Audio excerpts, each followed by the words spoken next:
A'udzu billahi minasyaitonir rajim. Bismillahirrahmanirrahim. Kuntil anak balap naik sepeda, standing tinggi sampai ke Torgamba. Sambutlah salam dari Hamzah yang mirip dengan Anjas marah. Saling bertatap mata, saling bertatap wajah, bergelora asmara cinta, nyut-nyutan di dalam dada. Assalamualaikum warahmatullahi wabarakatuh. Alhamdulillahi rabbil alamin. Anzalas sakinata fi qulubil mu'minin liyasdadu imanan ma'a imanihim walillahi junudus samawati wal ard wa kana Allahu aliman hakima. Asyhadu an la ilaha illallah lahul malikul haqqul mubin wa asyhadu anna Muhammadan abduhu rasuluhu fil awwalina wal akhirin. Allahumma salli ala sayyidina Muhammad wa ala ali sayyidina Muhammad. Rabbi israh li sadri wa yassir li amri wahlul 'uqdatam min lisani yafqahu qawli, amma ba'du. Dewan juri yang adil dan bijaksana yang Allah muliakan, di pagi yang cerah ini dengan pemandangan Gunung Sinabung yang sangat indah, tetap kita bersyukur kepada Allahul Ghafur, yang mana nikmatnya tidak dapat dihitung oleh para insinyur dan gubernur, apalagi para tukang bubur dan para tukang gali kubur.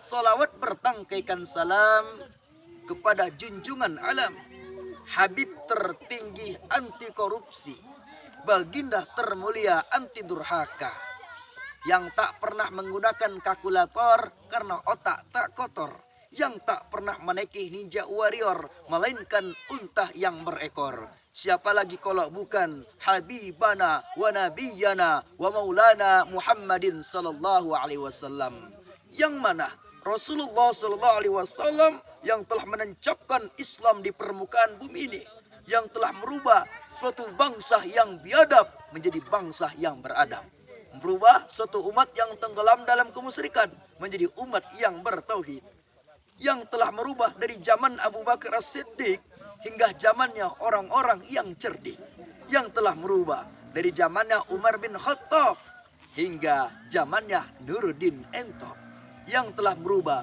dari zamannya Ali bin Abi Thalib hingga zamannya Bang Thaib. Sehingga hadirin, kita jadi tahu mana meja perjudian, mana meja pengajian, mana teh botol, mana alkohol, mana arak dan mana teh kotak, mana yang halal dan mana yang haram. Hadirin, sahabat da'i yang Allah muliakan, di dalam kehidupan kita sehari-hari ada yang namanya hubungan sesama manusia, dan ada namanya seorang ayah, dan ada namanya seorang ibu.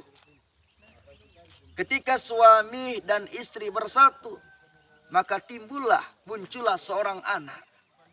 Ketika sudah terdiri suami, istri dan anak, maka dinamakanlah dia suatu keluarga. Sehingga di dalam kehidupan kita, keluarga yang harapkan banyak orang, keluarga yang tenang, keluarga yang nyaman. Gimana sih supaya menjadi keluarga yang sakinah mawaddah warahmah? Untuk itu kami di sini akan menyampaikan akan menyampaikan ceramah ataupun pidato yang berjudulkan keluarga dalam konsep Al-Quran. Allah berfirman di dalam Al-Quran, A'udzu billahi minasyaitonir rajim. Bismillahirrahmanirrahim. Ya ayyuhalladzina amanu qu anfusakum wa ahlikum nara. Hai orang-orang yang beriman, jagalah dirimu dan keluargamu dari api neraka. Hadirin yang Allah muliakan, konsep keluarga yang betul-betul seperti menurut Al-Quran, yang seperti baginda Rasulullah Sallallahu Alaihi Wasallam, keluarga yang sakinah. Apa ini sakinah? Nyaman, tentram. Sakinah ini diterangkan di dalam kitab Mau'izatul Mu'minin yang dinamakan dengan sakinah ini identik dengan yang namanya keberkahan. Sehingga berkah dikatakan dalam kitab Mau'izatul Mu'minin adalah ziyadatul khair, bertambahnya kebaikan. Ketika keluarga selalu melakukan hal-hal yang baik, ketika keluarga melaksanakan sholat berjamaah, puasa di bulan Ramadan, buka bersama, di mana kehidupan Rasul diterapkan di dalam keluarga, maka menjadilah keluarga yang sakinah, tenang dan nyaman. Sebab kenyamanan bukanlah terletak pada harta yang banyak. Kenyamanan bukanlah terletak pada istri yang cantik. Kenyamanan bukanlah terletak pada suami yang tampan, lagi ganteng, bukan. Kenyamanan bukan terletak pada anak-anak yang banyak. Namun kenyamanan terletak pada apa? Ziyadatul khair, bertambahnya kebaikan. Ketika dia sudah sakinah, masuklah mawaddah, kebaikan. Sehingga ketika mawaddah ada di dalam keluarga itu, diterapkan oleh seorang suami, seorang pemimpin, maka ini tak obahnya seperti Rasulullah. Rasulullah yang udah dijamin, sahabat da'i, yang udah dijamin masuk ke surga, tiap malam masih rajin melakukan sholat tahajud. Sampai-sampai di dalam sejarah bengkak kaki Rasul. Bahkan saat itu, suatu ketika Rasulullah bersama istrinya termuda, tercantik, yang bernama Aisyah. Suatu ketika JJS jalan-jalan sore. Maka ketika itu berhampiranlah dengan orang kafir. Lalu orang kafir mengatakan kepada Rasulullah, Asyamu alaika ya Muhammad. Mampus kamu ya Muhammad. Kalau ditengok dalam kamus. Namun apa yang dibilang sama Aisyah, merah wajah Aisyah mendengarkan suaminya dicaci. Kemudian Aisyah mengatakan, Anta asyamu alaika ya la'natullah. Engkau yang mampus wa la'natullah. Ketika itu Rasulullah mengatakan kepada istrinya, apa kata Rasulullah? Ya Aisyah, mahlan mahlan ya Khumairah. Tenang tenang wahai kemerah-merahan. La takhaf madumtu ma'aki. Jangan takut, aku bersamamu. La tahzan innallah ma'ana. Jangan bersedih, Allah bersama kita. Begitulah Rasulullah kepada istrinya. Rasulullah tidak pernah marah kepada Aisyah, tapi Rasulullah selalu memberikan pembelajaran kepada istrinya Aisyah. Hadirin sahabat da'i yang Allah muliakan. Kemudian warahmah, ketika sudah nyaman, sudah masuk kebaikan-kebaikan di dalam keluarga, maka akan timbullah kasih sayang. Suami memahami istri, istri memahami suami, suami istri memahami anak-anak, bahkan anak tak pernah bosan mengingatkan orang tua. Inilah yang dinamakan keluarga yang sakinah, ini yang dinamakan keluarga menurut konsep Al-Quran. Sebab dalam kitab diterangkan, wa zaujatan la tabaghi khaunan bi nafsi wala mali. Seorang istri tidak berkhianat kepada suami, mampu menjaga harga diri dan mampu menjaga harta suami. Istri yang soleha.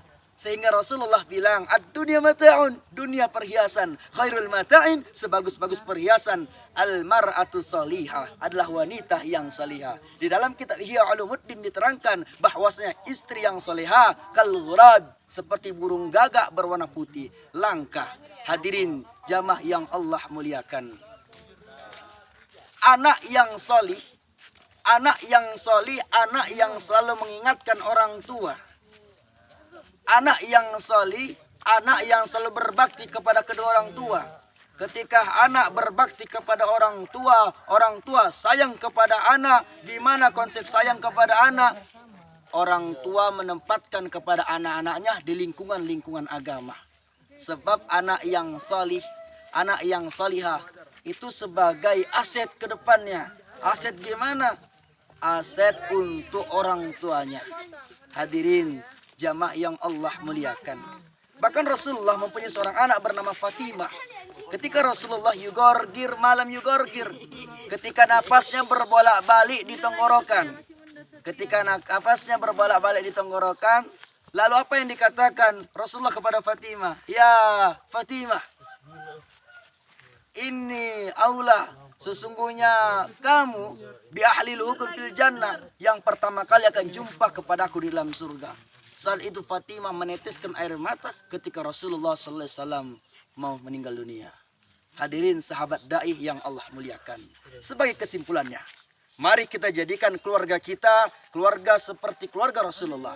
Mari kita jadikan keluarga kita sebagai keluarga dalam konsep Al-Quran. Sebab Al-Quran taraktu fikum amrani lan tadil abadan wa masaktum bihima kitabullah wa sunnata rasuli. Kata Rasul, kuwariskan dua perkara kepada umatku yang mana umatku tidak akan tersesat dari jalan Allah. Yang pertama apa? Al-Quran. Yang kedua adalah sunatullah, yaitu hadis Rasulullah SAW. Mungkin ini saja yang dapat Hamzah sampaikan. Sahabat da'i ada pantun dari Hamzah. Sehingga orang India mengatakan, Kirote metene kupate kapate hei marotu maritim sanjane. Artinya, tiada gading yang tak retak-retak bisa menjadi ukiran, tiada lautan yang tak berombak bisa menjadi hiasan, tiada manusia yang tak bersalah bisa dimaafkan. Undur makola wala tandur mangkola. Lihat apa yang dikatakan, jangan pernah lihat siapa yang mengatakan. Wabillahi taufiq wal hidayah. Assalamualaikum warahmatullahi wabarakatuh.